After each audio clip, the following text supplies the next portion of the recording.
Hello बच्चों, कैसे हो आप लोग। मैं हूं Pooja Singh and welcome back to my channel accounting master class.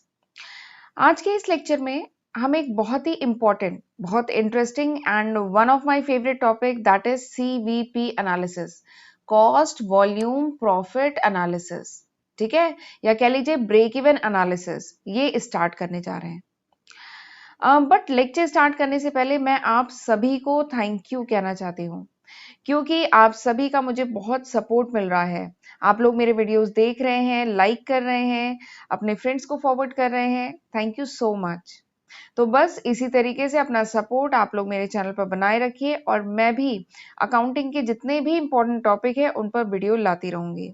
Right, तो चलिए फिर देखते हैं डिटेल में कि आज के इस लेक्चर में हम कौन कौन से सब टॉपिक डिस्कस करने वाले हैं। सबसे पहले तो हम देखेंगे कि सीवीपी एनालिसिस क्या होता है। उसके बाद हम ब्रेक इवन एनालिसिस जानेंगे।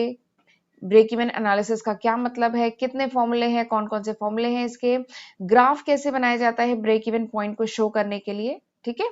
और फिर उसके बाद हम कुछ इंपॉर्टेंट टर्म पढ़ेंगे जो ब्रेक इवन एनालिसिस में यूज होते हैं, जैसे contribution, PV ratio, break even point, margin of safety. इन चारों ही इंपॉर्टेंट टर्म के फॉर्मूले क्या हैं, ग्राफ में कैसे शो करते हैं, ये सारी चीजें हम आज के लेक्चर में डिस्कस करने वाले हैं। राइट, और एक बात और कि अगर आप मेरे चैनल पर आज फर्स्ट टाइम आए हैं, मेरा वीडियो फर्स्ट टाइम देख रहे हैं, तो मेरे चैनल को सब्सक्राइब किए बिना मत जाइएगा।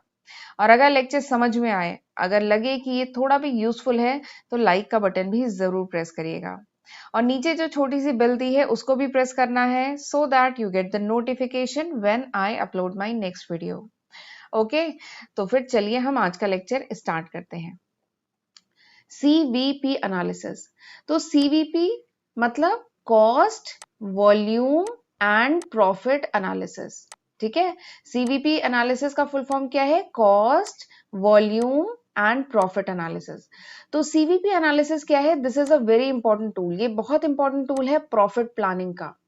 प्रॉफिट प्लानिंग का एक बहुत ही इंपॉर्टेंट टूल है। अब आप सोच रहे होंगे कि ये प्रॉफिट प्लानिंग क्या होता है। तो प्रॉफिट प्लानिंग, देखिए, किसी भी बिजनेस का मेन ऑब्जेक्टिव क्या है, किसी भी बिजनेस का मेन ऑब्जेक्टिव है टू अर्न प्रॉफिट, प्रॉफिट कमाना, ज्यादा से ज्यादा प्रॉफिट कमाना। This is the main objective of any business. तो उस डिजायर्ड प्रॉफिट को, उस गोल को, उस टारगेट प्रॉफिट को अचीव करने के लिए जो भी ऑर्गेनाइजेशन को प्लानिंग करनी पड़ती है, जो भी डिफरेंट फैक्टर्स को रिगार्डिंग जो भी प्लानिंग करनी पड़ती है, that is called profit planning. देखिए, बहुत सारे फैक्टर होते हैं, जैसे कॉस्ट है, वॉल्यूम है, ठीक है, सेलिंग प्राइस है। ये बहुत सारे फैक्टर हैं जो प्रॉफिट को इफेक्ट करते हैं। तो इन सारे फैक्टर्स को कैसे मैनेज करना है, कैसे इन सारे फैक्टर्स के रिगार्डिंग प्लानिंग करनी है, ये प्रॉफिट प्लानिंग होता है, ठीक है। तो सीवीपी एनालिसिस एक इंपॉर्टेंट टूल है जो ऑर्गेनाइजेशन को प्रॉफिट प्लानिंग में मदद करता है। ऑर्गेनाइजेशन ने जो भी अपना टारगेट प्रॉफिट सेट किया है, उस गोल को अचीव करने में सीवीपी एनालिसिस मदद करता है, ठीक है। चलिए, फिर इसके बाद सीवीपी एनालिसिस से हमें और भी बहुत सारी इंपॉर्टेंट इंफॉर्मेशन मिलती है। तो ये 5 इंपॉर्टेंट इंफॉर्मेशन है जो हमें सीवीपी एनालिसिस से मिलती है। सबसे पहली इंपॉर्टेंट इंफॉर्मेशन है कि the behaviour of cost in relation to volume. CVP analysis से हम समझ सकते हैं कि कॉस्ट कैसे वेरी करती है, ये जो कॉस्ट है कैसे वेरी करती है विद वॉल्यूम। यानी अगर हमने वॉल्यूम चेंज किया, अगर हमने वॉल्यूम ऑफ प्रोडक्शन चेंज कर दिया, तो उसका कॉस्ट पे, किसी भी प्रोडक्ट की जो कीमत है उस पर क्या इम्पैक्ट पड़ेगा। जब हम 10 यूनिट का प्रोडक्शन कर रहे हैं तो उसकी कॉस्ट कितनी आ रही है, और अगर हमने वहीं पे 50 यूनिट का प्रोडक्शन करना शुरू कर दिया तो पर यूनिट कॉस्ट पे क्या इम्पैक्ट पड़ेगा, ठीक है। या 100 यूनिट का करना शुरू कर दिया प्रोडक्शन, तो पर यूनिट कॉस्ट पे क्या इम्पैक्ट पड़ेगा। तो ये हम सीवीपी एनालिसिस से समझने की कोशिश करते हैं, हम इस बिहेवियर की स्टडी करते हैं। दूसरा जो इंपॉर्टेंट इंफॉर्मेशन मिलती है, that is volume of production और sales where business will break even. यानी वो पॉइंट जिस पे बिजनेस ब्रेक इवन हो रहा है, यानी वो पॉइंट जिस पे बिजनेस को न प्रॉफिट हो रहा है न लॉस हो रहा है। ब्रेक इवन मतलब यही होता है ना, नो प्रॉफिट नो लॉस, ठीक है। वैसे अभी मैं ब्रेक इवन डिटेल में बताऊंगी, बट यहाँ पे अभी जान लीजिए वो पॉइंट जिसपे बिजनेस को न प्रॉफिट हो रहा हो न लॉस हो रहा हो। तो उस पॉइंट को अचीव करने के लिए ऑर्गेनाइजेशन को कितना प्रोडक्शन करना पड़ेगा या कितनी सेल्स करनी पड़ेगी, ये भी हम सीवीपी एनालिसिस से निकाल सकते हैं, ठीक है। तो this is the second information. Third information जो हमें सीवीपी एनालिसिस से मिलती है, that is sensitivity of profit due to variation in output. अगर हम आउटपुट चेंज करें, अगर हम प्रोडक्शन चेंज करें, ठीक है, वेरी करें, तो उसका प्रॉफिट पे क्या इम्पैक्ट पड़ता है। अगर हम 10 यूनिट का प्रोडक्शन कर रहे हैं तब प्रॉफिट कितना होगा, अगर हम 50 यूनिट का प्रोडक्शन कर रहे हैं तब प्रॉफिट कितना होगा, अगर 100 यूनिट का करने लगे तब प्रॉफिट कितना होगा। तो प्रॉफिट कैसे वेरी करेगा with the variation in output, तो ये भी हम सीवीपी एनालिसिस से निकाल सकते हैं। चौथी इंफॉर्मेशन जो हमें सीवीपी एनालिसिस से मिलती है, that is amount of profit for a projected sales volume. अगर हमने एक प्रोजेक्टेड सेल्स वॉल्यूम कर रहे हैं, जैसे हमने अगर 1 करोड़ की सेल्स की, तो 1 करोड़ की सेल पे प्रॉफिट कितना आएगा, प्रॉफिट ऑर्गेनाइजेशन को कितना होगा, ये हम निकाल सकते हैं सीवीपी एनालिसिस से। अगर हमने 1 लाख की सेल की, तब ऑर्गेनाइजेशन को प्रॉफिट कितना होगा, ये हम निकाल सकते हैं सीवीपी एनालिसिस से। तो आप देख रहे हैं सीवीपी एनालिसिस से हमें कितनी सारी इंफॉर्मेशन, इंपॉर्टेंट इंफॉर्मेशन मिलती है। ठीक है, चलिए अब पांचवी इंफॉर्मेशन देखते हैं, that is quantity of production and sales for a target profit level. अगर ऑर्गेनाइजेशन ने डिसाइड किया है कि हमें 1 करोड़ का टारगेट प्रॉफिट, मतलब 1 करोड़ का प्रॉफिट इस साल हमें करना है, तो इस 1 करोड़ के प्रॉफिट को अचीव करने के लिए ऑर्गेनाइजेशन को कितना प्रोडक्शन करना पड़ेगा, ऑर्गेनाइजेशन को कितनी की सेल्स करनी पड़ेगी, ये भी हम सीवीपी एनालिसिस से निकाल सकते हैं। ठीक है, तो ये बहुत इंपॉर्टेंट इंफॉर्मेशन है। ठीक है, सबसे पहले जब फाइनेंशियल ईयर शुरू होता है ना, तो ऑर्गेनाइजेशन अपना प्रॉफिट का टारगेट डिसाइड करती है, बट उस टारगेट को अचीव करने के लिए कितना प्रोडक्शन करना पड़ेगा, कितनी सेल्स करनी पड़ेगी, ये सब हम सीवीपी एनालिसिस से निकाल सकते हैं। तो आप देख रहे हैं बहुत सारी इंपॉर्टेंट इंफॉर्मेशन प्रॉफिट के रिगार्डिंग, प्रॉफिट प्लानिंग के रिगार्डिंग हमें सीवीपी एनालिसिस से मिलती है। राइट, तो हम कह सकते हैं कि सीवीपी एनालिसिस क्या है, सीवीपी एनालिसिस एक बहुत इंपॉर्टेंट मैनेजमेंट टूल है। सीवीपी एनालिसिस क्या है, एक बहुत इंपॉर्टेंट मैनेजमेंट टूल है जिससे हम रिलेशनशिप फाइंड आउट कर सकते हैं between different elements of profit planning.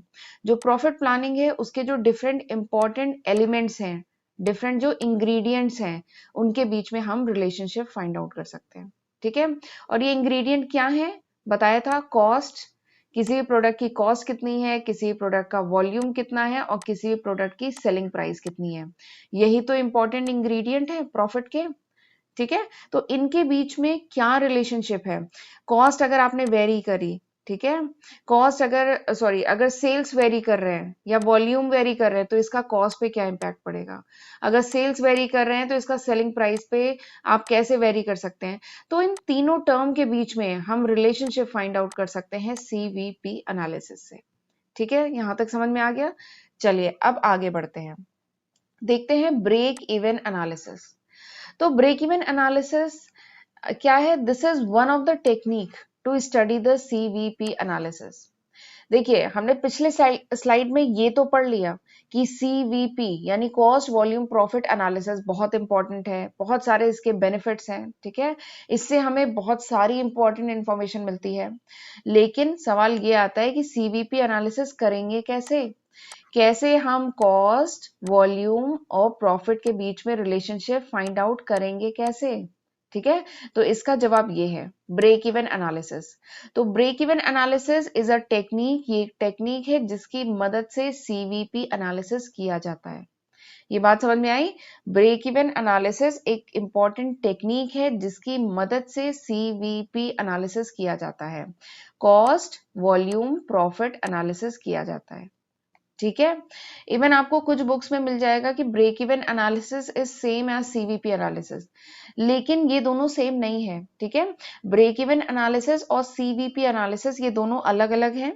There is a slight difference between these two concept. ये जो दोनों कॉन्सेप्ट है ना, इनके बीच में बहुत बारीक सा एक डिफरेंस है। जो सीवीपी एनालिसिस है, this is a wider concept, ये बहुत ब्रॉड कॉन्सेप्ट है। ठीक है, जबकि ब्रेक इवन एनालिसिस केवल एक टेक्निक है। ध्यान से समझिएगा, ब्रेक इवन एनालिसिस क्या है, केवल एक टेक्निक है, कॉस्ट वॉल्यूम प्रॉफिट के बीच में रिलेशनशिप फाइंड आउट करने की केवल एक टेक्निक है। ठीक है, तो ब्रेक इवन एनालिसिस और सीवीपी एनालिसिस के बीच में एक छोटा सा डिफरेंस है, स्लाइट डिफरेंस है।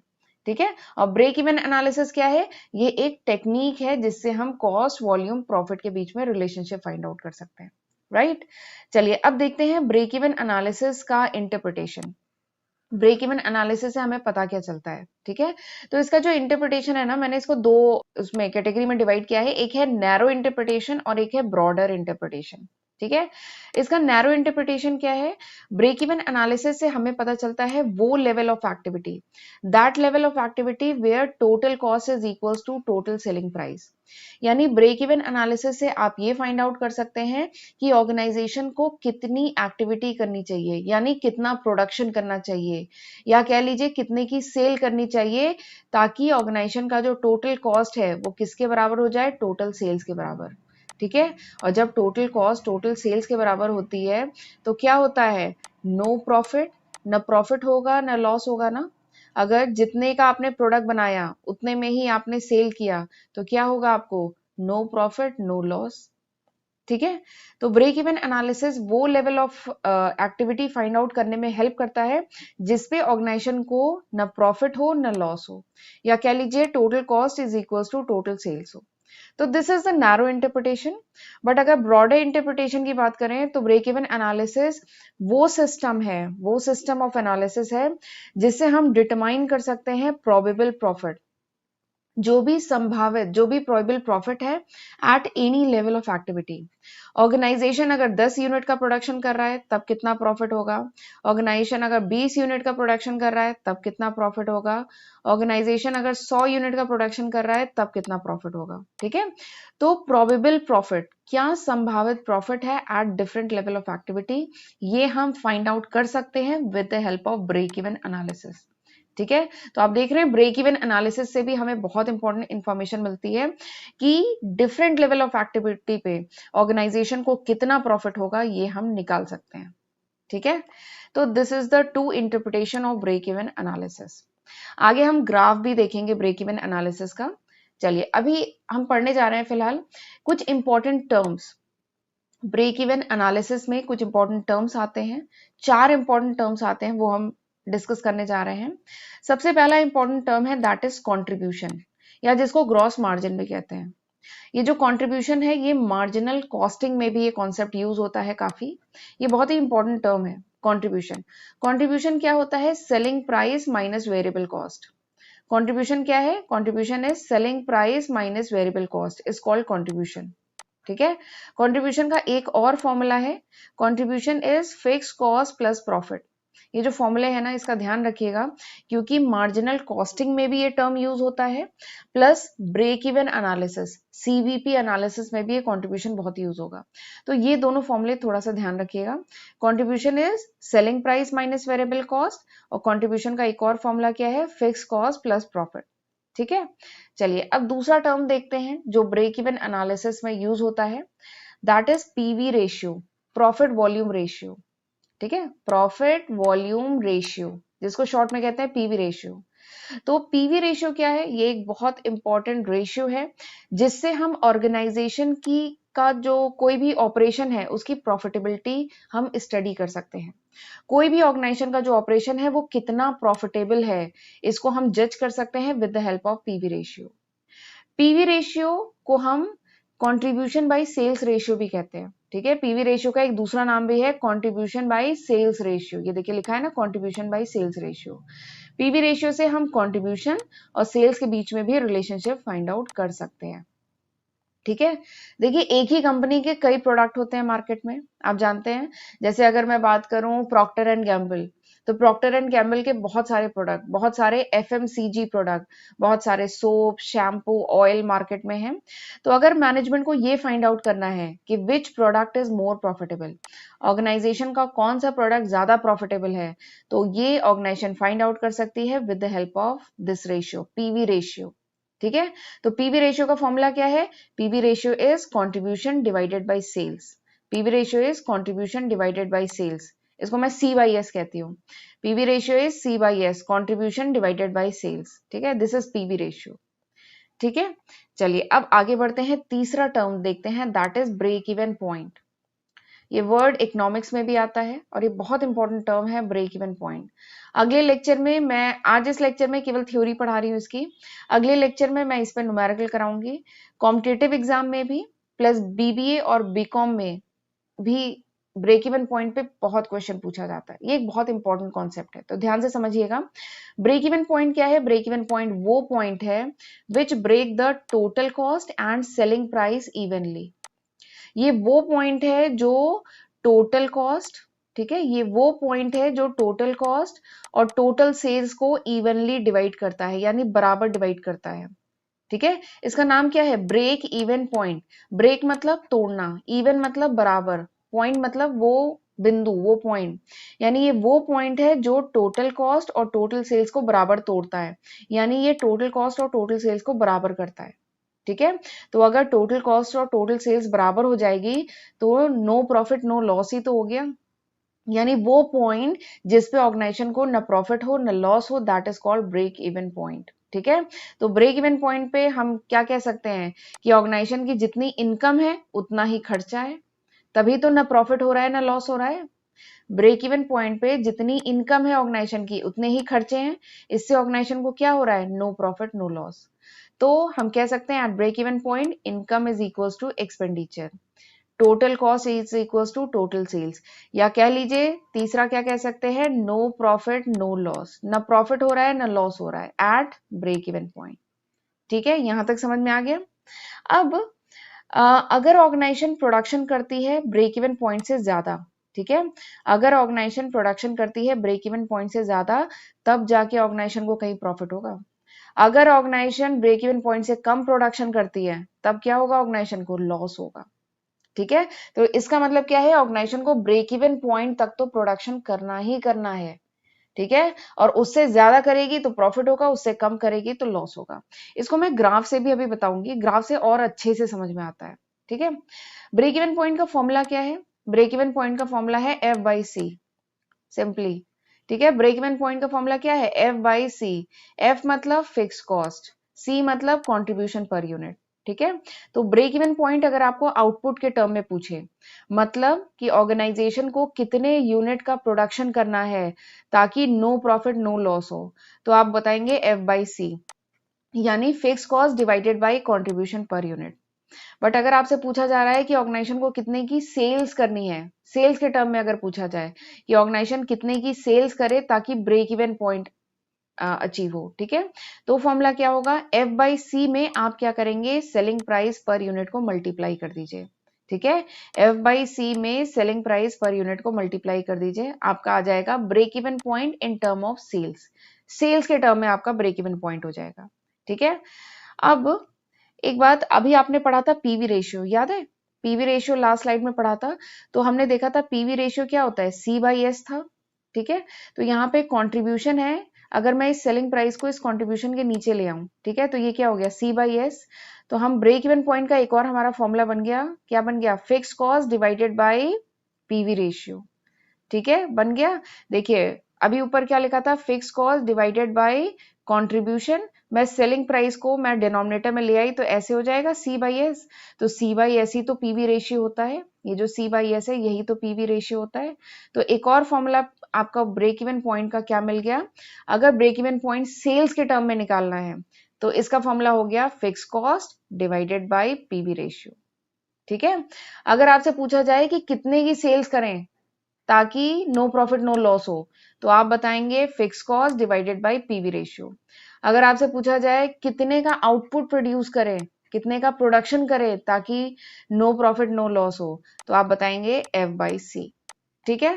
तो दिस इज द फॉर्मूला, ध्यान रखना है इसका। क्वेश्चन बहुत आते हैं, कॉम्पिटेटिव एग्जाम में भी बहुत पूछा जाता है ब्रेक इवन पॉइंट। चलिए आगे बढ़ते हैं। Desired profit. अब मैं आपको एक बहुत इंपॉर्टेंट चीज बताने जा रही हूँ, अब मैं आपको दो फॉर्मूले बताने जा रही हूँ, दो मैजिकल फॉर्मूले। इन दो फॉर्मूले की मदद से आप बहुत टफ, बहुत कॉम्प्लेक्स क्वेश्चन भी बहुत आसानी से सॉल्व कर लेंगे, ठीक है। ये दोनों जो फॉर्मूले अब मैं बताने जा रही हूँ बहुत काम के फॉर्मूले हैं। Formula for desired profit. Organisation ने अगर पहले से ये सोचा हुआ है कि हमें इतने का प्रॉफिट चाहिए, ठीक है, हमें 1 करोड़ का प्रॉफिट अर्न करना है, तो उस 1 करोड़ के प्रॉफिट को अचीव करने के लिए ऑर्गेनाइजेशन को कितने यूनिट का प्रोडक्शन करना पड़ेगा या ऑर्गेनाइजेशन को कितने की सेल्स करनी पड़ेगी, ये हम इन दो फॉर्मूले से फाइंड आउट कर सकते हैं, ठीक है। ये दो फॉर्मूले बहुत काम के हैं। समझ में आया कि अगर ऑर्गेनाइजेशन ने डिसाइड किया है कि हमें 1 करोड़ का प्रॉफिट चाहिए या 5 करोड़ का प्रॉफिट चाहिए, ठीक है, तो इस प्रॉफिट को अचीव करने के लिए ऑर्गेनाइजेशन को कितने यूनिट का प्रोडक्शन करना पड़ेगा या कितने की सेल्स करनी पड़ेगी, ये हम इस फॉर्मूले से निकाल सकते हैं। तो देखिए क्या फॉर्मूला है, यूनिट फॉर डिजायर्ड प्रॉफिट, उस डिजायर्ड प्रॉफिट को अचीव करने के लिए कितने यूनिट का प्रोडक्शन करना पड़ेगा। तो इसका फॉर्मूला है F बाई सी, जो अभी हमने पिछले स्लाइड में पढ़ा था, F बाई सी। इसमें केवल न्यूमरेटर में आप डिजायर्ड प्रॉफिट जोड़ दीजिए। F बाई सी तो अभी पिछले स्लाइड में देखा था ना, F is fix cost, C is contribution per unit, और इसमें डिजायर्ड प्रॉफिट को जोड़ दीजिए, आपका फॉर्मूला आ जाएगा इन टर्म्स ऑफ यूनिट। और अगर आपको सेल्स पता करनी है कि ऑर्गेनाइजेशन कितने की सेल्स करे ताकि उसे डिजायर्ड प्रॉफिट मिले, तो हम क्या करेंगे, F बाई पीवी रेशियो, पिछले स्लाइड में देखा था ना, F बाई पीवी रेशियो, इसमें डिजायर्ड प्रॉफिट जोड़ दीजिए, ठीक है, तो आपका आ जाएगा सेल्स फॉर डिजायर्ड प्रॉफिट। तो ये दो फॉर्मूले थोड़े से ध्यान रखिएगा, ठीक है, नेक्स्ट लेक्चर में मैं इन्हीं फॉर्मूले पे बेस्ड आपको क्वेश्चन कराऊंगी। चलिए अब देखते हैं ग्राफ पीवी रेशियो का। ये जो ग्राफ है, देखिए अगर पीवी रेशियो नहीं, ब्रेक इवन पॉइंट, अगर आपसे ब्रेक इवन पॉइंट पे क्वेश्चन आए तो बिना कहे आप ये ग्राफ जरूर बनाएंगे, ठीक है, ये ग्राफ बहुत इंपॉर्टेंट है, आपसे केवल ब्रेक इवन पॉइंट पूछा जा रहा है, बट फिर भी आप ये ग्राफ जरूर बनाइएगा, ठीक है, ग्राफ बहुत आसान है। एक्स एक्सिस पे हम शो कर रहे हैं सेल्स वॉल्यूम, वाई एक्सिस पे हम शो कर रहे हैं अमाउंट, ठीक है, यहाँ पे हम शो कर रहे हैं अमाउंट वाई एक्सिस पे। फिर उसके बाद हम टोटल सेल्स और टोटल कॉस्ट शो कर रहे हैं। टोटल सेल्स जब आपने ड्रॉ की तो आपने देखा कुछ ऐसा आएगा, ऐसी लाइन बनेगी। फिर आपने टोटल कॉस्ट जब ड्रॉ की तो आपने देखा कुछ ऐसी लाइन आएगी, ठीक है। तो हम जानते हैं ब्रेक इवन पॉइंट क्या होता है। ब्रेक इवन पॉइंट वो पॉइंट होता है जिसपे टोटल सेल्स और टोटल कॉस्ट बराबर हो, ठीक है, तो यही तो वो पॉइंट है, यही वो पॉइंट पी है जिसपे टोटल कॉस्ट और टोटल सेल्स बराबर है। इसीलिए तो ये दो लाइन जिस पॉइंट पे इंटरसेक्ट कर रही है वही पॉइंट तो है जो बराबर है, ठीक है। फिर क्या करेंगे, यहां से हम परपेंडिकुलर ड्रॉप करेंगे। यहां से हमने परपेंडिकुलर ड्रॉप किया तो ये आया 34 पे कट किया। इसका मतलब क्या हुआ कि ऑर्गेनाइजेशन को कम से कम 34 यूनिट तो सेल करनी ही करनी है, तब जाके नो प्रॉफिट नो लॉस होगा। और अगर ऑर्गेनाइजेशन 34 से ज्यादा यूनिट सेल करती है तो ऑर्गेनाइजेशन को क्या होगा, तब ऑर्गेनाइजेशन को होगा प्रॉफिट। और अगर ऑर्गेनाइजेशन 34 यूनिट से कम सेल करती है, ठीक है, 34 यूनिट से कम सेल करती है, तब ऑर्गेनाइजेशन को क्या होगा, लॉस होगा, ठीक है। तो और 34 यूनिट पे क्या हो रहा है, नो प्रॉफिट नो लॉस हो रहा है। क्यों, क्योंकि इस पॉइंट पे टोटल सेल्स और टोटल कॉस्ट बराबर है, ठीक है, पॉइंट पी पे टोटल कॉस्ट और टोटल सेल्स बराबर है। क्यों बराबर है, क्योंकि इस पॉइंट पे दोनों लाइन इंटरसेक्ट कर रही है, टोटल कॉस्ट और टोटल सेल्स की जो लाइन है वो इंटरसेक्ट कर रही है, ठीक है। आप जरा ये एरिया देखिए, इस एरिया में क्या है, ये जो एरिया है इसमें क्या है, सेल्स क्या है, सेल्स ज्यादा है और कॉस्ट कम है। सेल ज्यादा है कॉस्ट कम है, तो अगर सेल ज्यादा होती है कॉस्ट कम होती है तो क्या होता है, प्रॉफिट। और अगर मैं इस एरिया की बात करूं, इस एरिया को देखिए, इस एरिया में क्या है, ये वाली लाइन किसकी है, ये लाइन कॉस्ट की है, ये लाइन किसकी है, ये सेल्स की है। कॉस्ट ज्यादा सेल्स कम तो क्या होगा, लॉस, यही तो होता है ना। तो इसीलिए इस एरिया में क्या है, लॉस, इस एरिया में क्या है, प्रॉफिट। यहाँ पे हो रहा है प्रॉफिट, यहाँ पे हो रहा है लॉस, ठीक है। और इस पॉइंट पे क्या हो रहा है, नो प्रॉफिट नो लॉस। यहाँ पे प्रॉफिट क्या क्यों हो रहा है, क्योंकि सेल ज्यादा है, ठीक है, कॉस्ट कम है। इस एरिया में लॉस क्यों हो रहा है, क्योंकि कॉस्ट ज्यादा है सेल्स कम है, ठीक है। तो this is the graph of break even point, बहुत इंपॉर्टेंट ग्राफ है। न समझ में आए तो दोबारा एक बार रिवाइंड करके देखिएगा, ठीक है। चलिए आगे बढ़ते हैं, चौथा important term that is margin of safety, ठीक है। वैसे नाम से ही समझ में आ रहा है, मार्जिन ऑफ सेफ्टी, यानी कितने मार्जिन से, कितने गैप से ऑर्गेनाइजेशन सेफ पोजीशन पे है, that is called margin of safety. Margin of safety का फॉर्मूला क्या है, margin of safety is total sales minus sales at break even point. Organisation की टोटल सेल्स कितनी हो रही है और ब्रेक इवन पॉइंट पे कितनी सेल्स है, इन दोनों का जो डिफरेंस होता है that is called margin of safety, ठीक है। मार्जिन ऑफ सेफ्टी का एक और फॉर्मूला है, क्या फॉर्मूला है, net profit divided by PV ratio. ये फॉर्मूला थोड़ा सा ध्यान रखिएगा। मार्जिन ऑफ सेफ्टी का एक और फॉर्मूला क्या है, net profit divided by PV ratio. अब सवाल ये आता है कि मार्जिन ऑफ सेफ्टी की वैल्यू से हमें क्या पता चलता है, ठीक है। तो मार्जिन ऑफ सेफ्टी की वैल्यू जो है ना हमेशा लार्ज होनी चाहिए, ज्यादा से ज्यादा होनी चाहिए। मार्जिन ऑफ सेफ्टी की वैल्यू हमेशा ज्यादा से ज्यादा होनी चाहिए, क्योंकि अगर मार्जिन ऑफ सेफ्टी की वैल्यू ज्यादा है तो ये शो करता है कि ऑर्गेनाइजेशन जो है ना वो साउंड पोजीशन पे है, वो स्टेबल पोजीशन पे है। क्योंकि अगर थोड़ी सी सेल्स कम भी हो गई ना तो भी ऑर्गेनाइजेशन प्रॉफिट अर्न कर लेगी, राइट। तो मार्जिन ऑफ सेफ्टी हमेशा ज्यादा होनी चाहिए। बट अगर मार्जिन ऑफ सेफ्टी कम है तो क्या होगा, तो अगर सेल्स थोड़ी भी कम हो गई ना तो क्या होगा, it will adversely effect the profit, ये निगेटिवली इफेक्ट करेगा प्रॉफिट पे। और अगर सेल्स ज्यादा कम हो गई तो क्या हो जाएगा, ऑर्गेनाइजेशन को हो जाएगा लॉस। तो मार्जिन ऑफ सेफ्टी हमेशा ज्यादा से ज्यादा होने चाहिए, और मार्जिन ऑफ सेफ्टी की वैल्यू को देख के हम अंदाजा लगा सकते हैं कि ऑर्गेनाइजेशन की फाइनेंशियल साउंडनेस क्या है, ऑर्गेनाइजेशन कितनी साउंड है, कितनी स्ट्रांग है, कितनी स्टेबल है, ये हमें मार्जिन ऑफ सेफ्टी की वैल्यू को देख के पता चलता है। तो मार्जिन ऑफ सेफ्टी क्या होनी चाहिए, ज्यादा से ज्यादा होनी चाहिए, कम नहीं होनी चाहिए मार्जिन ऑफ सेफ्टी। ठीक है, तो this is the significance of margin of safety. तो चलिए फिर आज का लेक्चर हम यहीं पे वाइंड अप करते हैं। नेक्स्ट लेक्चर में मैं इन सारे ही topics, break even point, margin of safety, PV ratio, ठीक है, कंट्रीब्यूशन, इन सारे ही पॉइंट्स पे मैं न्यूमेरिकल कराऊंगी अगले लेक्चर पे। तो इस लेक्चर को अच्छे से समझ लीजिएगा, थोड़े छोटे छोटे फॉर्मूले हैं उनका थोड़ा सा ध्यान रखिएगा, बट आप इजिली उन्हें लर्न कर सकते हैं। ठीक है, तो चलिए मैं आज का लेक्चर यहीं पे वाइंड अप कर रही हूँ। अगर आपको ये लेक्चर थोड़ा भी समझ में आया है ना तो प्लीज लाइक का बटन प्लीज प्रेस करिएगा और अपने फ्रेंड्स के साथ भी वीडियो को शेयर करिएगा। ठीक है, तो चलिए वाइंड अप करते हैं। Thank you and have a good day, God bless you.